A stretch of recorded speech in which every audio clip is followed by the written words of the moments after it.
Wealth Nation, this is your last chance to build wealth before the economic recession, and you can't say we didn't tell you so. My name is Carmen. And I'm Darius. And one of the most important things to do before the upcoming recession is to check current expenses to save money. The reason why that's important is because things could possibly get more expensive. Maybe there could be a loss in income. Maybe what we saw recently, the price of eggs got super expensive. Yeah. So we need to be able to account for some of these adjustments that may happen that's just outside of our crystal ball of what's happened in the past. Go ahead. Sorry. So you just want to make sure that you have money saved so that you can take, so that these things don't catch you off guard as much. Yeah, be proactive. Mm-hmm. So the reason why we wanted to share this information with you in today's video is because it's important for all of us to be aware. There are some things that's going on with the economy, and maybe you should start looking at your finances and start scrutinizing opportunities for you to take advantage of so that when the recession comes, you aren't. And if you happen to be out of income or things change for you financially, you at least have a backup in place so that you aren't hurting come when the recession hits. Right. And one thing that would hurt during a recession is having to pay high interest debts. Yeah. That's one of the things that we want you to take care of prior to the recession coming so that you can save more money to take advantage of opportunities that presents itself that the recession creates. Yeah. And the other thing too, right, is looking forward, because what we find that happens more often than not is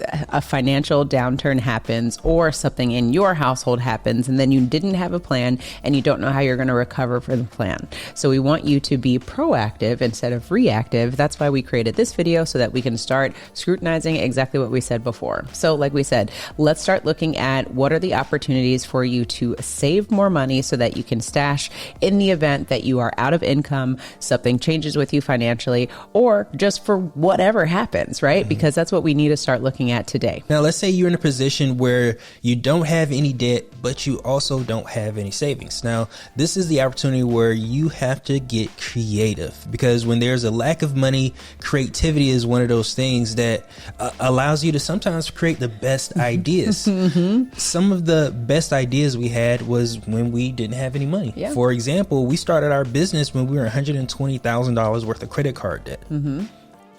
Talk about being creative. Exactly. We had $120,000 before we got to zero. Mm-hmm. So the reason why this is important is because a lot of times people think that you have to have money in order to build wealth. Well, that is the result of something that happened prior to, and we need to get back to the point of creativity to get the ideas to make money off of in the first place. Yeah, well, and also I think creativity comes when you're hungry in more ways than one. When I say hungry, I mean you really need some food, and or hungry like you're motivated. So a lot of times you'll see, like, you know, that businesses are created when hunger takes a turn, right? When you start to get hungry, you have to start. When you don't have a choice, you have to start thinking about things. So what happens typically is we tend to get comfortable, right? That salary or that paycheck that comes every 2 weeks, that starts to get cozy. It starts to be cush, and then we don't try as hard or as motivated or don't try to be as innovative enough because the money's rolling in. Mm-hmm. So that's why we want to at least have that conversation right now. Are you comfortable? And if you are, let's start looking at different ways for you to get more motivation so that you can start generating more income and having a little bit more ownership in your income so that you're not dependent on the next person. Right. Now, we talk about business, but you should also be creative with your ideas and how you save money, because instead of going into debt to buy something, why don't we save up the money and buy cash for it and pay ourselves back like we bought the debt in the first place, so that you can start tricking yourself into saving more money so that it'll save you in the future. Yeah. Now let's talk about like some ideas in which you can start looking at saving money. So it's always about looking at your expenses versus your income. So first and foremost, are you living above or below your means? That would be an opportunity for you to start looking at right now if you are not aware of that information right now. So what I mean is, however much you make every single month, then look at your expenses and do you have money left over?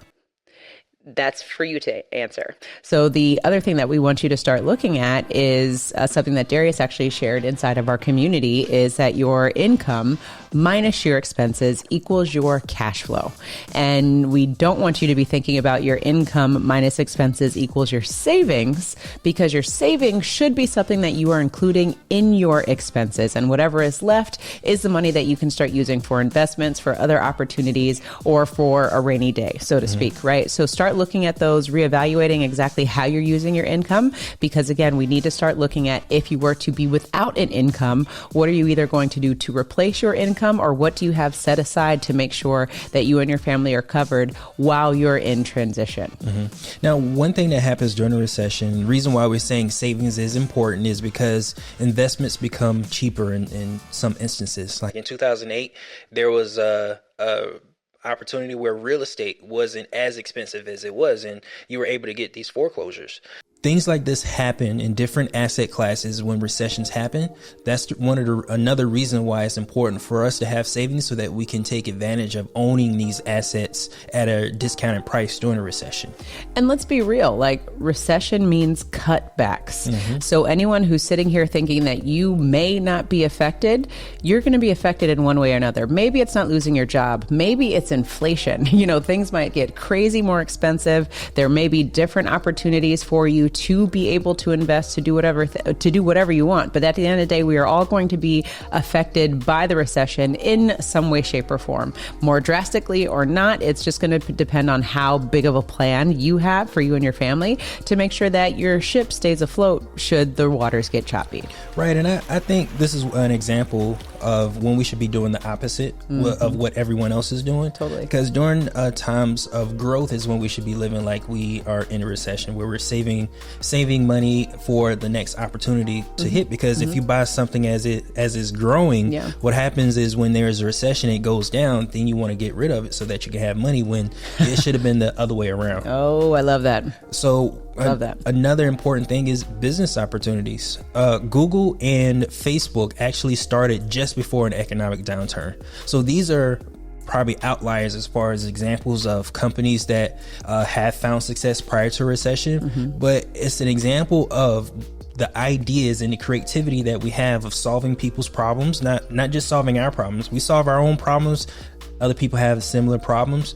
We can do that when we start businesses during situations like this. Yeah. And really, I just want to reiterate what you said, because so many people overcomplicate business. Like, oh, Darius and Carmen, I don't know what I can do, or I don't know what I'm going to get started with. And all business is doing is solving people's problems, right? Or solving your own problem first. Problem solution, right? We had to solve our own problem. We had to figure out how to get out of debt. Once we figured that out, we're like, oh, maybe some other people will want to know how to get out of debt. I'm sure somebody has at least $120K worth of credit card debt. Exactly. And here we are. So the idea, again, is just reevaluating your spending. What do you have going on? Income minus your expenses equals your cash flow. What is that looking like for you? What is your plan in place for savings, at least to have 6 months in play? And then what is your plan to generate income and bring more money into your household, so that you're not just dependent on one salary, two salaries, so to speak? We want you to start taking more ownership in your income. So again, you aren't just dependent, and you are creating your different ways of creating cash flow. Right. And I know we had a couple of different points here, but one thing is that